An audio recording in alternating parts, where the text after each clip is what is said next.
सदर मुमलिकत आसिफ अली जरदारी ने 26वीं आईनी तरमीम की तौसीक कर दी है। सदर मुमलिकत के दस्तखत के बाद 26वीं आईनी तरमीम का गैजेट नोटिफिकेशन जारी कर दिया गया है।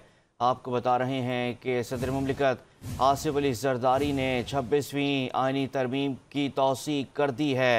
सदर मुमलिकत के दस्तखत के बाद 26वीं आईनी तरमीम का गैजेट नोटिफिकेशन जारी कर दिया गया। मज़ीद तफसीलात जानेंगे ब्यूरो चीफ इस्लामाबाद बेनज़ीर मेहदी से। बेनज़ीर बताएगा इस हवाले से क्या तफसीलात हैं आपके पास?